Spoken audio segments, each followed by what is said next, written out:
오늘 읽은 말씀에 근거해서 아기 예수의 오심에 대한 상반된 반응이라고 하는 제목으로 말씀드리겠습니다. 우리가 크리스마스 전까지 4주에 걸쳐서 예수님의 오심에 대해서 묵상하고 있습니다. 오늘이 마지막 시간이 되겠습니다. 첫 번째 시간에는 갈라디아서 4장 4절 말씀을 살폈습니다. 때가 참에 하나님께서 아들을 이 땅에 보내셨다. 이 때가 참에라고 하는 이 말 속에 하나님께서 영원 전부터 작정하셨던 그 하나님의 계획하심이 이제는 무르익어서 아니면 물이 흘러 넘치듯이 가득 이 항아리에 차게 되었을 때 가장 적기에 하나님께서 자기 아들을 보내셨다라고 하는 말씀을 드렸습니다. 두 번째 주에는 히브리서 2장 5절부터 9절까지 말씀을 살피면서 시편 8편에 나오는 그 고백, 하나님께서 인간을 참으로 영화롭게 지으셨고 하나님의 형상대로 지으셨는데 그 하나님의 형상이 우리 인간의 타락으로 말미암아 깨지게 되어서 하나님과 교통하는 것이 불가능해진 우리, 그 같은 처참한 가운데 있는 우리를 그냥 내버려 두지 않으시고 예수 그리스도께서 깨어진 것과 같은 우리의 모습으로 이 땅에 오셔서 마침내 하나님의 뜻을 따라 자기를 들이심으로 우리 가운데 깨졌던 하나님의 형상이 회복되어 하나님과 교통하는 존재가 되게 하셨다라고 하는 그 부분을 우리가 살펴보았습니다. 지난주는 누가복음 2장 8절부터 14절의 말씀을 통해서 이 아기 예수의 이 땅에 오심 탄생 이야기를 예루살렘에 있는 유력한 자들에게 알리지 않으시고 들에서 양을 치는 목자들에게 알리신 그것을 통해서 예수님의 이 땅에 오신 기쁨의 그 기쁜 소식은, 복음은 특정한 계층을 위한 것이 아니고 모든 사람을 위한 것이고 또한 모든 인종과 또한 이 세상에 사는 모든 사람을 차별 없이 대하시는 하나님의 구원 계획, 사랑이 있다 하는 부분에 대해서 살펴보았습니다. 오늘은 성탄절 전 마지막 주일 이 네 번째 시간으로 예수님의 오심에 대해서 보여주는 상반된 반응에 대해서 살펴보고자 합니다. 동방 박사들은 기쁨으로 경배하며 예수님을 맞이했는가 하면 또 예루살렘에 있었던 헤롯 대왕은 예수를 죽이려고 하는 그 같은 음모를 가지게 되는 이 상반된 반응을 살피면서 과연 내게 예수님의 오심은 어떤 의미가 있는가, 내 삶에 어떤 영향을 미치고 있는가 하는 부분에 대해서 생각을 해보고자 합니다. 먼저 기쁨으로 예수님의 오심을 받아들이고 반응했던 동방박사에 대해서 생각해 보고자 합니다. 이 동방박사는 어떤 사람들일까요? 이 박사라고 하는 말 앞에 동방이라고 하는 말이 있습니다. 그 말은 곧 유대 땅의 동쪽에 사는 박사들이 왔다 하는 이야기가 되겠죠. 이 동방이라고 하는 곳이 과연 어디였을까? 많은 학자들이 의문을 가지고 풀어갔습니다. 그런데 많은 사람들이 그런 이야기를 합니다. 이 팔레스타인의 동쪽에 있었던 파르티아라고 하는 그 제국이 아닐까. 원래는 페르시아였던 그곳이 이제 시간이 지나면서 파르티아 제국으로 존재하게 됐는데 이 파르티아라고 하는 곳에 살던 박사들이 온 게 아닐까 하는 생각을 하게 됩니다. 이 박사들의 경우에는 하는 일이 뭐였을까요? 별의 움직임을 관찰하는 사람들이었습니다. 오늘날로 치면 종교와 과학의 중간 정도에 위치한 사람들이죠. 별의 움직임을 관찰하면서 그 별의 움직임, 특이한 움직임을 통해서 이 땅에 어떤 일들이 벌어지겠구나라고 하는 걸 예측하고 왕 가까이 있었던 박사들의 경우에는 왕에게 조언하는 그와 같은 역할을 했던 사람이 바로 박사들이라고 할 수 있습니다. 이들이 서쪽에서 일어날 일에 대해서 별의 움직임을 보면서 감지하게 됩니다. 어떤 감지였을까요? 서쪽 지역에, 이들은 동쪽에 살고 있습니다. 그런데 서쪽 지역에 왕이 태어나겠구나 라고 하는 별의 움직임을 보면서 포착을 하게 됩니다. 여기서 말하는 서쪽은 어디일까요? 파르티아의 서쪽 팔레스타인입니다. 팔레스타인에 유대인의 왕이 태어나겠구나 라고 태어나겠다라고 하는 생각을 가지고 자기들이 살던 곳에서 이 팔레스타인을 향해서 먼 장거리 이동을 하게 됩니다. 어느 정도 거리였을까 생각을 해보면 이 파르티아 제국의 어느 지역이냐에 따라서 다를 것입니다. 왜냐하면 제국이 굉장히 컸습니다. 근데 이 파르티아 제국의 수도에서 예루살렘까지의 그 거리를 생각을 해보면 2000km보다 훨씬 더 먼 거리입니다. 그러니까 어마어마한 그렇게 멀리 떨어져 있는 곳이죠. 그 당시는 자동차도 없었고 비행기도 없었고 주로 도보로 그렇게 이동을 했습니다. 낙타를 운송수단 삼아서 짐을 짊어지게 하고 사람들이 이동하는 그러한 것이 보편적이었습니다. 얼마나 걸렸을까요? 2000km 이상 떨어져 있는 곳을 우리가 여행한다고 생각을 해보면 최소한 4개월, 그리고 길게 잡으면 6개월, 8개월도 걸리는, 그리고 조금 천천히 갔다고 생각해 보면 1년까지도 잡을 수 있는 그와 같은 먼 장거리 여행을 그들이 하게 됐습니다. 이 동방의 박사들은 바로 그런 사람들이고 그들이 이렇게 먼 곳에서 왔다 하는 것을 우리가 생각을 해볼 수 있고요. 그러면 그들을 인도한 별이 뭘까? 천문학자들의 경우에는 이 성경에 나오는 이 별이 어느 별일까라고 하는데 관심을 많이 기울였습니다. 여러 자기의 어떤 나름의 주장들을 했습니다. 그 중에 한 3가지 정도가 그럴 수 있었겠구나라고 생각하는 내용인데요. 첫 번째는 역사에 중요한 인물이 등장할 때마다 거론되었던 별이 있는데 그것이 바로 혜성입니다. 그리고 기록에도 보면 예수님께서 오신 주전 12년, 11년에 헨리 혜성이 지구 가까이 온 그러한 기록들이 있습니다. 그런데 예수님의 출생 연대와 비교를 해보면 주전 11년, 12년 전에 혜성이 가까이 온 것은 별로 상관이 없어 보입니다. 두 번째는 물고기 자리에서 목성과 토성이 만나는 그 현상이 있지 않았겠느냐라고 하는 주장입니다. 주전 6년, 7년에 이와 같은 일이 일어났다라고 하는 보고가 실제로 있습니다.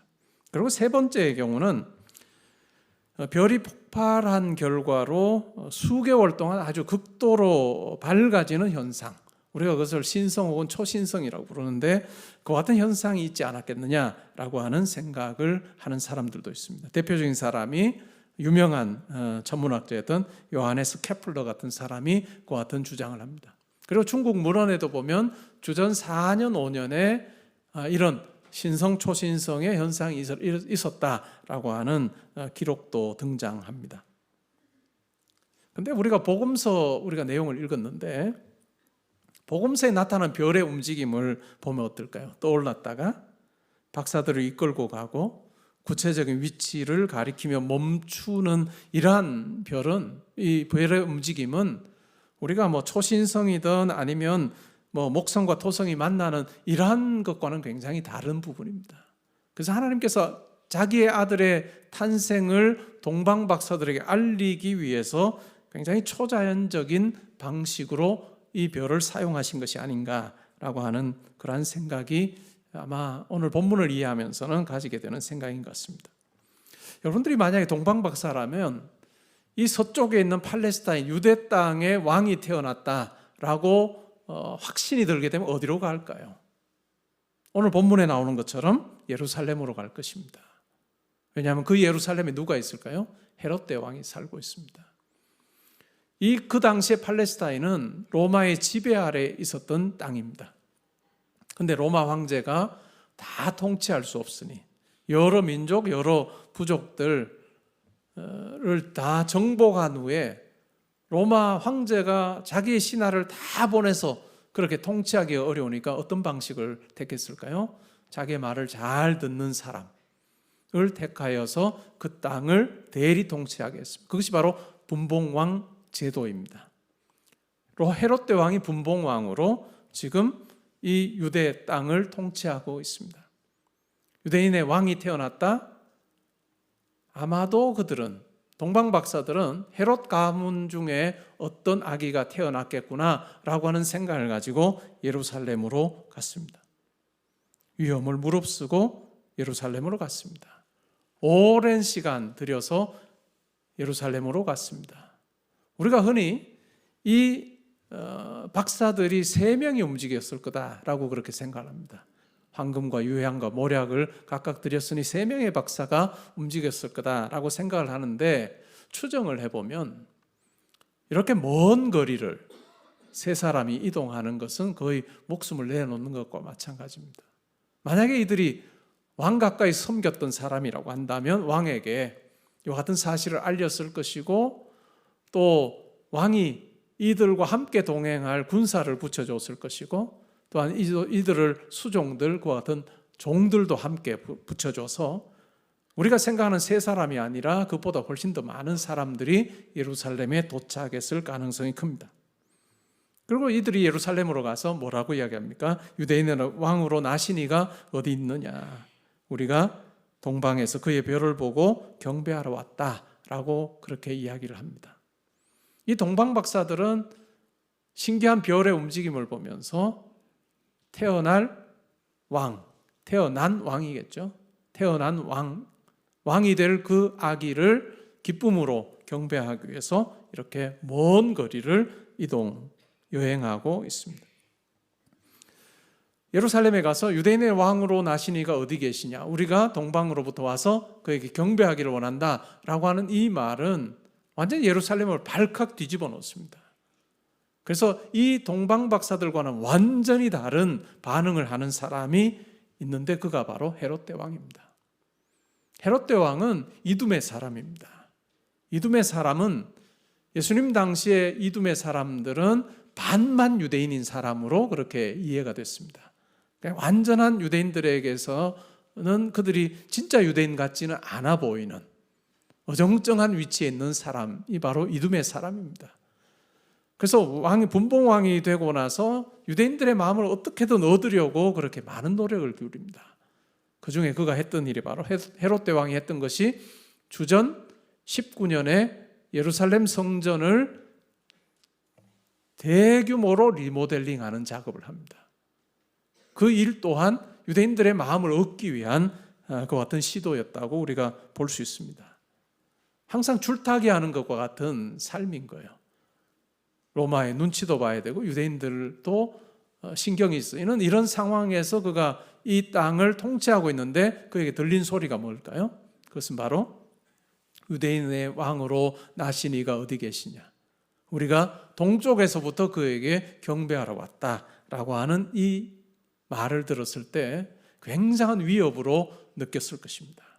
아주 멀리 있는 그 박사들이 별의 움직임을 보고 온 것은 이건 보통 일이 아니겠구나라고 하는 생각을 합니다. 그래서 대제사장들과 서기관들을 소집합니다. 그래서 묻습니다. 어디에서 메시아가 태어난다라고 성경에 기록되어 있느냐라고 묻습니다. 그러자 그들이 베들레헴에서 태어난다라고 되어 있다라고 이야기를 합니다. 그래서 그들을 베들레헴으로 보낸 사람이 누굴까요? 헤롯 대왕입니다. 헤롯 대왕이 그들을 베들레헴으로 보낼 때는 헤롯 대왕은 확신한 거예요. 메시아가 태어난다면 구약의 예언대로 베들레헴에서 태어나는 것이 맞다라고 생각하고 그들을 베들레헴으로 가라고 합니다. 베들레헴은 예루살렘에서 8km 정도 떨어져 있는 곳입니다. 헤롯 대왕은 실제로 믿은 거죠.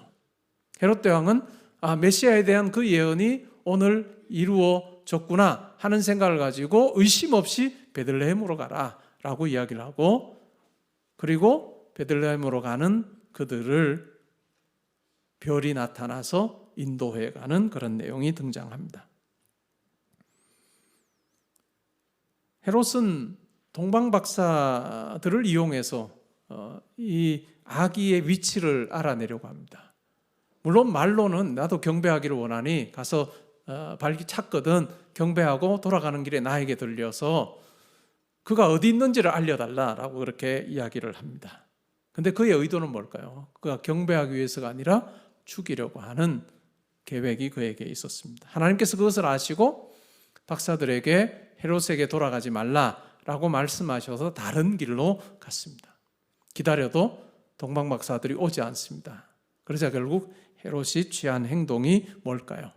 베들레헴 지경에 사는 만 2세 아래의 남자아이들을 다 죽입니다. 끔찍한 일이 벌어진 거죠. 대학살이 일어났습니다.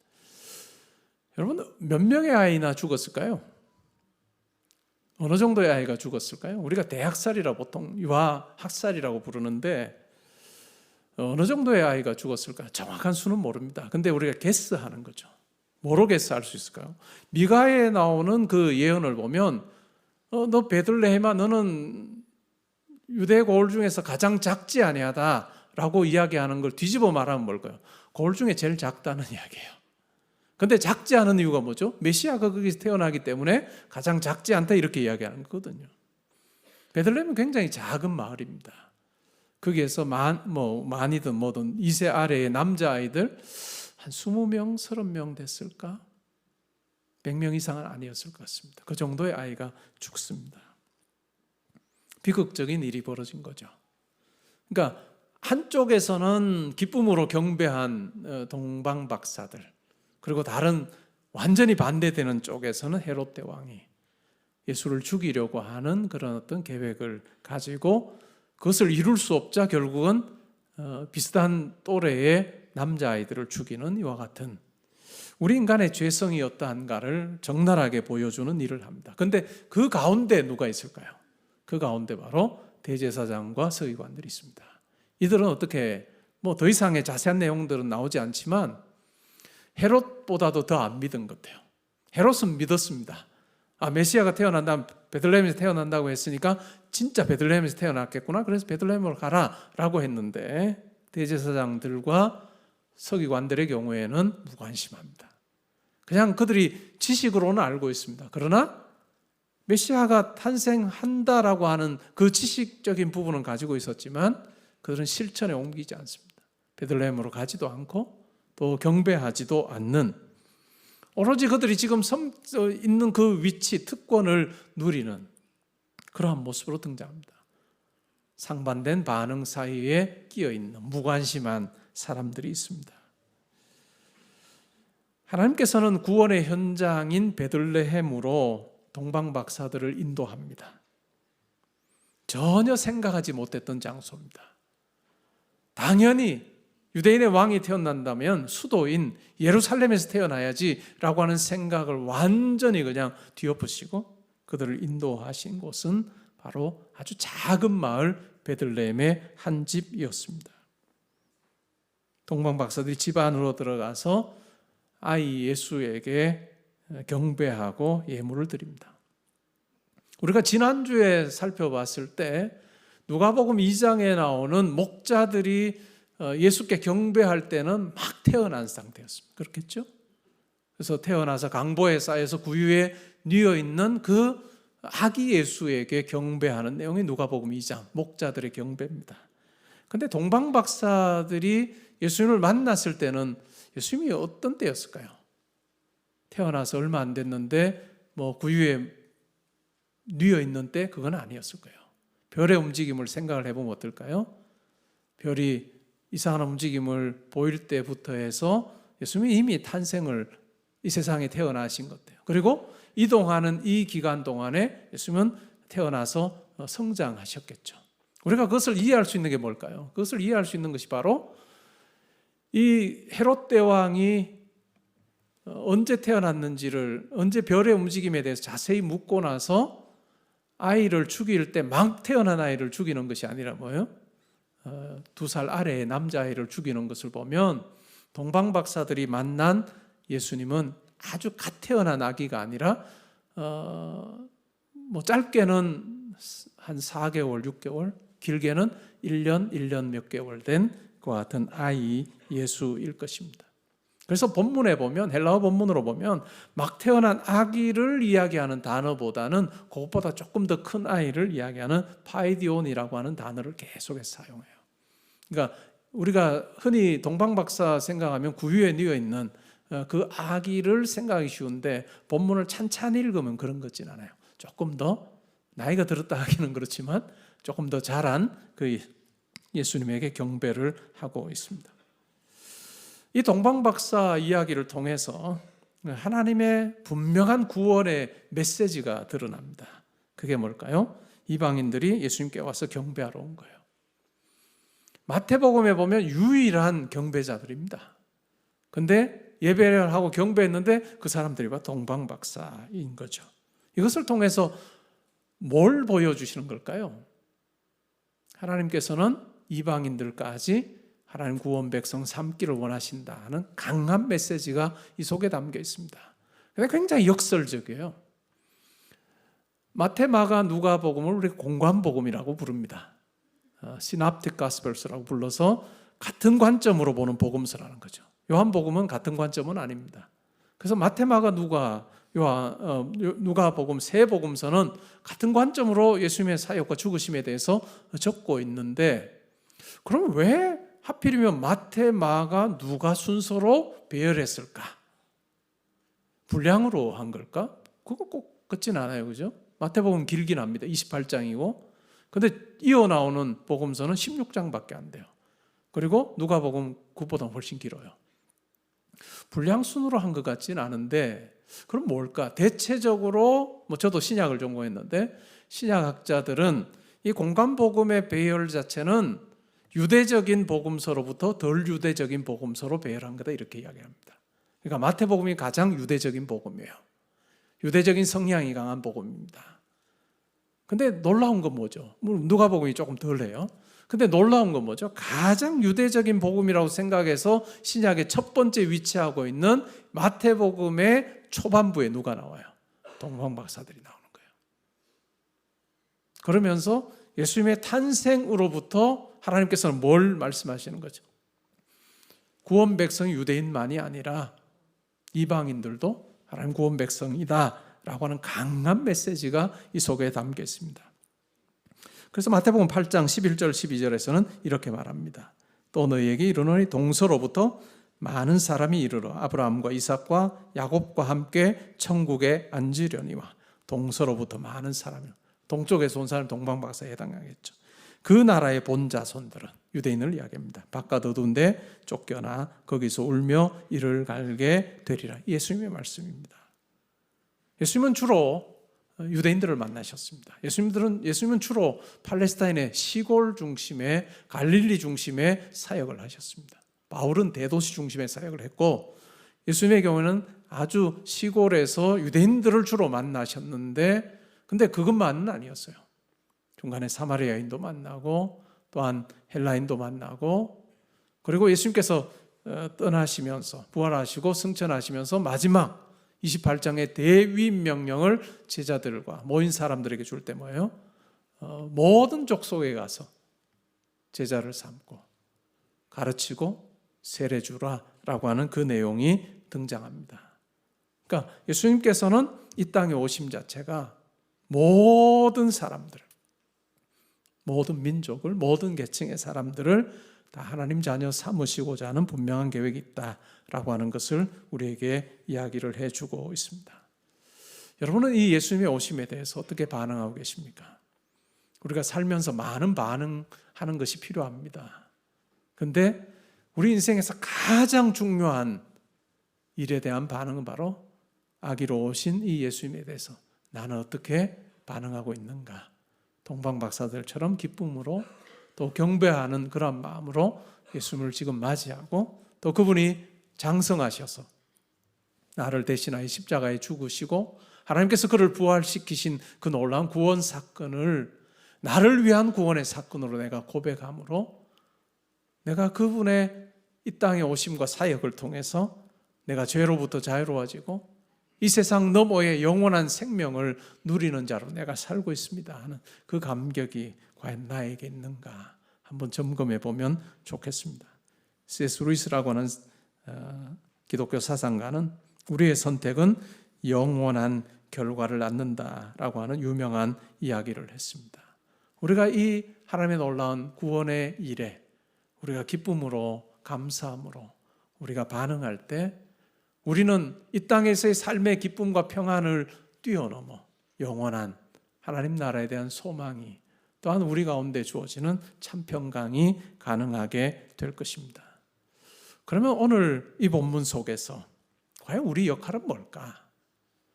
제가 설교를 준비하면서 과연 이 이야기 속에서, 이 사건 속에서 우리 역할은 뭘까라고 하는 부분에 대해서 고민을 하면서 우리 역할은 별이 되는 거다. 별이 되는 거다. 멀리 떨어져 있는 동방의 그 박사들, 그들을 인도하여서 베들레헴 한 집으로 인도했던 그 별처럼, 하나님께서 들어 사용하셨던 그 별처럼 우리의 이 땅에서의 삶이 바로 그와 같은 것이어야 한다라고 하는 생각을 하게 됐습니다. 그런데 그 별은 결코 예루살렘으로 그들을 인도하지 않았습니다. 때로 우리가 신앙생활하면서 하나님 앞에서 하나님 저에게 큰 이 계획이 이루어지게 해주십시오. 하나님 큰 일이 저에게 성취되게 하셔서 제가 이것을 통해서 하나님 영광 돌리게 해주십시오 라고 생각하며 기도할 때가 있습니다. 물론 하나님께서는 그렇게 역사하실 때도 있습니다. 그런데 오늘 이 예수님의 오심을 통해서 우리가 발견하게 되는 것은, 만약에 하나님께서 그것을 우리의 주된 신앙의 칼라로 가지기를 원하셨다면 아마 예루살렘에 태어나게 하셨을 겁니다. 그 별은 예루살렘에 태어난 어느 집에 있는, 아니 화려한 왕궁에서 태어난 예수에게로 인도했을지 모릅니다. 그러나 진짜 예수님의 오심은 아주 작은 마을, 베들레헴이라고 하는 곳에 작은 그 집에서 태어나게 하셨다는 것을 우리가 기억할 필요가 있습니다. 그 말은 다르게 생각해 보면 뭘까요? 결국 우리가 신앙생활하는 가운데 별로 지낸다는 것은 어떤 걸까? 우리의 삶에서 또 우리가 하는 말을 통해서 베들레헴의 아기로 오신, 겸손한 모습으로 이 땅에 태어나신 그 예수를 드러내고 소개하는 것, 그것이 바로 우리의 사명일 것입니다. 우리의 우리의 가진 것 많은 그것이 사람을 감동하기는 못할 것입니다. 그러나 우리의 매일의 삶에서 내가 만나는 사람들에게 하는 내가 한마디의 말, 그 행동 하나, 그것이 예수 그리스도, 베들레헴에 계시는 아기로 오신 예수 그리스도, 겸손하신 예수 그리스도를 향하는 것이 되고, 또한 그분을 닮는 것이 된다면 그것은 바로 이 땅에서 우리의 사명 감당하는 것이 되리라고 생각을 합니다. 오늘날 얼마나 팍팍한 세상을 우리가 살고 있습니까? 조그마한 일이라도 자기에게 불이익을 주면 도무지 참지 못하는 그러한 시대를 우리가 살고 있습니다. 이것은 어른에게만 해당하는 것이 아니고 아이들도 마찬가지입니다. 아이들의 모습을 보면 때로는 정말 작은 일에 목숨 거는 것처럼 그렇게 사는 아이들이 있습니다. 다 어른들에게 본 거겠죠. 이러한 시대를 우리가 살면서 별이 되어 산다는 것은 예수 그리스도의 넉넉함과 예수 그리스도의 평안을 우리의 말로, 우리의 행동, 작은 행동을 통해서 보여주는 것일 겁니다. 하나님께서 행하신 큰 일로 내 한마디 말로 사람들의 큰 감동 주리라 생각하지 말고, 그것은 예루살렘에 예수께서 오셨기를 기대하는 것과 마찬가지일 겁니다. 고을 중에서 가장 작은 고을 베들레헴에 오셔서 아무의 관심도 받지 못하셨던, 그러나 마침내 그 속에 하나님의 놀라운 신비한 역사가 있었던 그것을 우리가 기억하면서 결국 우리의 삶은 내가 오늘 만나는 사람입니다. 나와 많은 시간을 보내는 그 사람이에요. 그분들에게 말로서, 행동으로서 여유 없는 이 세상에 살면서 여유가 무엇인지를 보여주는, 그래서 우리가 나 예수 믿어요, 나 매주일 교회 다녀요 이 말 하지 않아도 우리가 하는 말과 행동을 통해서 나와는 다르구나, 저분은 나와는 다르게 살고 있구나 라고 하는 것을 알게 하는 것, 그것이 바로 우리의 사명이라고 생각합니다. 저는 교회만 하나님의 뜻이, 하나님의 일이 빛나기를 저는 원치 않습니다. 저는 우리가 각자 흩어진 자리에서 여러분의 있는 그곳에 정말 예수 그리스도를 말로서 삶으로 드러내는 그런 참 멋진 별과 같은 증인의 삶 사는 여러분 될 수 있기를 주님의 이름으로 축복합니다. 아멘.